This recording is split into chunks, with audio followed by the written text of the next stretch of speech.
What's up, you Homosapiens? Today I'm bringing this interview to you, especially to the freelancer. And now, doesn't matter if you're a beginner, doesn't matter if you're an advanced level, you should watch this video till the end because I'm pretty much sure you're gonna learn a lot. Because this video is one of those where I was like listening very closely to the person, and you should too. So, watch the video till the end, and I'm pretty much sure you're gonna learn a lot. So, let's go! First of all, thank you so much, Puneet, for your time.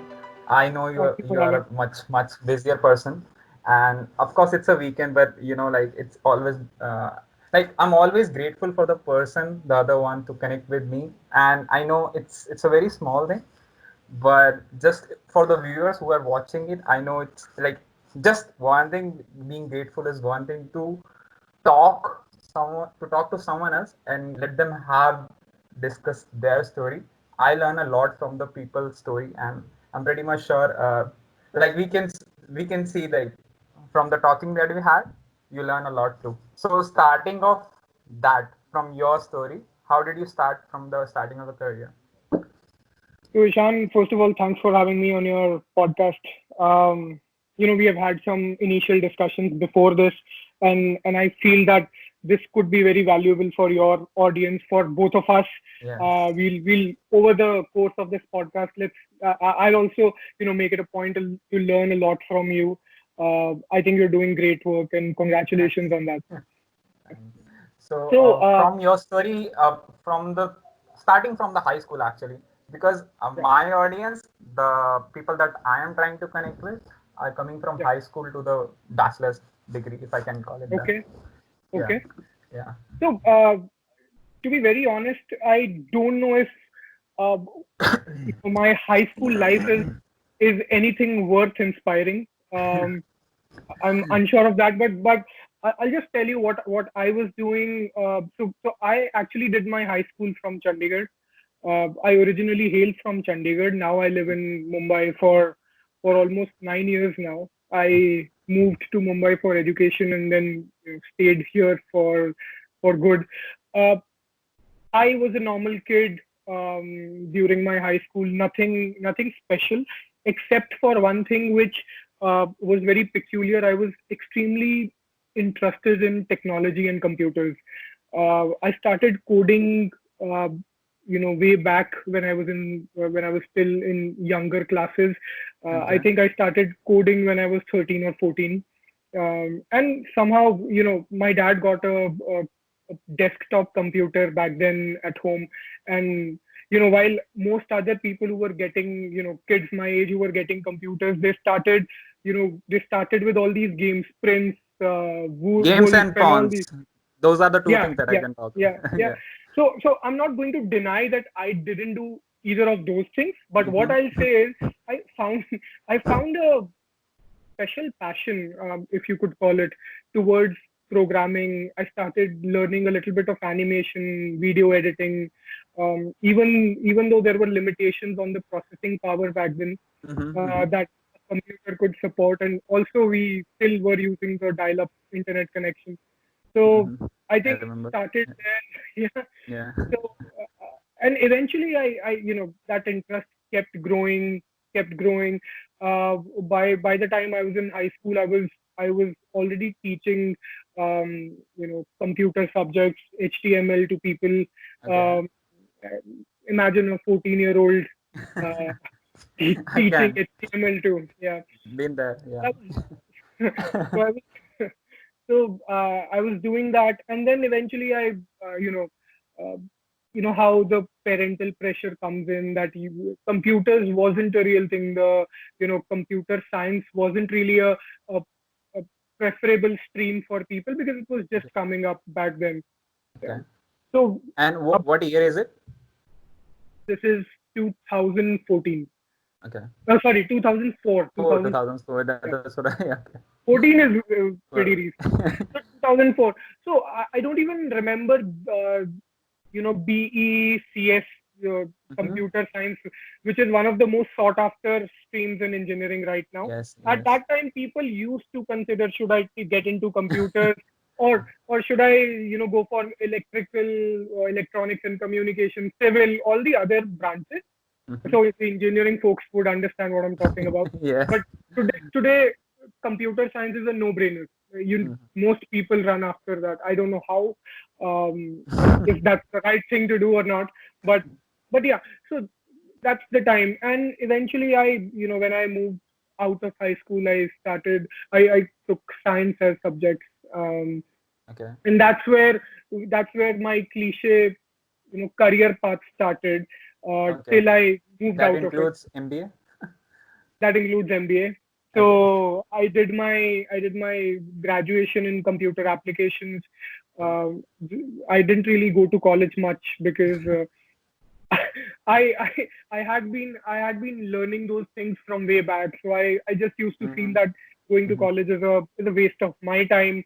So I started doing other activities. So I got together with a friend and started a software and web development company. Okay. Um, Second year, this was third year, this was my first year, first year. um, Okay. first year of my graduation. So we Nice. started taking up, and that's where That was this your is. first entrepreneurial taste in the market. Yes, yes. Okay. In a structured way where I was, actually getting paid for the things Mm-hmm. that I was good at. So Mm-hmm. that's so. I remember at that time this whole concept of having a website became, very Very big. prevalent amongst businesses. So everyone Yes. was talking to, small, medium-sized businesses that you need a website. Everyone needs a website. So Yes. it's that uh, era I'm talking about. And I thought this was a good opportunity. I already had been making websites, for college festivals and all Yeah. other things. I was like, why not start charging money?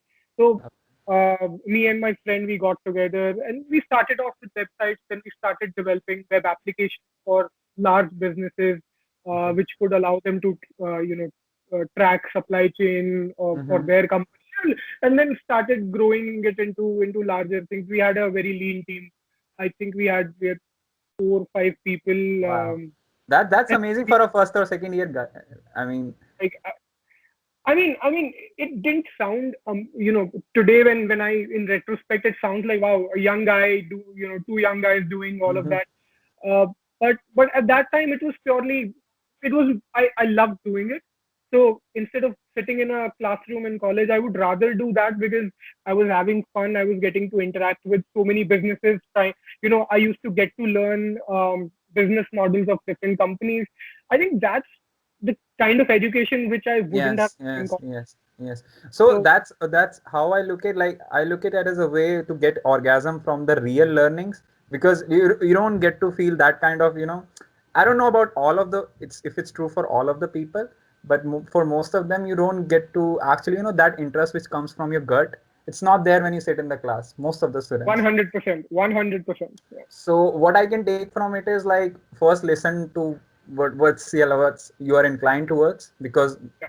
at that point of time for students, you don't have anything to lose, right? So you can Yeah. just actually taste 10 things and be intentionally about it. And the other thing that I got from you is, like, if you don't like it, if it's not adding something to you as the BTech classes, BE classes, or computer application classes, you don't need to go there. It applies to the people in your life Yeah. and the things that you do, right? So Absolutely. from that to now digital marketing, there are the four things, like basic stuff, which you can actually think about, or now when you retrospect, as you said. So why, when, how, and where? From where did you start? How did you start? Why did you start? And when did you start digital Okay. marketing? So, so digital marketing, like I said, I was always interested in computers and technology. So I also realized over time when I started doing my MBA that I was good with marketing, and that was a natural interest that I had. I had been always uh, an a very observant person. I would observe people, and even when I was still in my first year college, and we were running this web application development company. I was the one who was doing business development for the company. My friend was doing the taking care of the technology part, implementation part. Mm-hmm. I used to be out pitching to businesses, talking to them, trying to get their projects. So I realized that I had a natural knack for it. Mm-hmm. And when I was in MBA, the first year is a generic course for everyone. Mm-hmm. In the second year, you Yes. have to choose your, as you know, you have to choose your specialization. For me, from day one, it was a no-brainer that marketing was my Yeah. major. I was going to go into that. I, uh, I think we had this conversation before the podcast that uh, finance was out of the picture. I was never a Yeah. fan of Yeah. mathematics and numbers. At least then, Mm-hmm. things eventually changed over time, and I made friends with mathematics. But that for me, it was a no-brainer. Marketing, advertising, it came naturally to me. Uh, and if you know, my path from science in my High 11th and school. 12th Yeah. to to then moving to college, which was computer applications. If you look at computer applications, that was something I was naturally good at. So it's not Mm-hmm. an out of the blue kind of a thing. Then when I came to market, MBA was something I had to do because of Indian parental pressure. I was gonna ask that, like, what was the reason you went for MBA? Because you said you were already making money, maybe Yeah, less, maybe more. That doesn't matter, but you're already financially independent, and yeah. now you're doing MBA. Like, what do you always wanted to do MBA? And is it beneficial for someone to go for MBA if he has a knack for, let's say, marketing or finance? See, honestly, I never thought of doing an MBA. That was never on the plan. I always wanted to probably get into the industry, whether it's through a job or through my own business. Mm-hmm. I was one of the impatient ones who wanted to just start doing it. For me, spending 2 more years for an MBA, that kind of sounded like a waste of my time because I would have to spend more time in classrooms, Mm-hmm. not doing the things that I love. uh, but I'm not going to demonize MBA here. I'm not going to say that don't do an MBA because it's case to case basis. It works for some people very well. I when if I had to talk about my journey, I might not have leveraged my MBA in traditional senses. Of course, when you have an MBA, industry takes you a little more seriously. Yes. Yes. Uh, when you go for a job, you automatically, if there are two candidates, one is an MBA from a decent college and Yeah. one is a non-MBA, a plain graduate. Even if they are doing the same job, the MBA candidate is going to get paid more. Mm-hmm. That's the truth of the industry. But in my experience, the real benefit I drew out of an MBA was the network that I built, the friend circle that I Yes. built, Yes. and the industry connections that I built. And to be very honest, I'm still, you know, there is such a strong network that emerged out of my 2 years during MBA. But Mm-hmm. that's also because I got into the B school not with a mindset of just being a student. I realized this is a professional academic course, and Yeah. professional comes before academic in this phrase. Yeah. Yeah, Okay. and I decided that these 2 years I have to make the best out of Most these out of, two yeah. years. Yes. And I didn't want to come out of a B school just as a student because there would be 180, 200 people in a batch that would graduate the Yes. same year. How do I differentiate myself in those 2 years? Which B school is it? So my business school was Wellinger Institute of Management. This is Okay. in Bombay. It's also known as V School. Mm-hmm. Uh, yeah, so that was my college, and honestly, this college has the kind of crowd that comes into this college. Okay. Um, that's pretty. That gave me a chance to network with people from different stratas of the society. Uh, and the industry connect allowed me to build a lot of industry connections, and luckily a lot of those things came handy for me.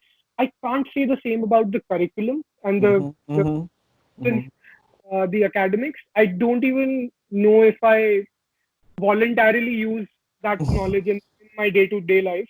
Makes sense. Um, When I look at that, like, if I compare our education system, doesn't yeah, matter which curriculum in specific, but any specific course to Stanford.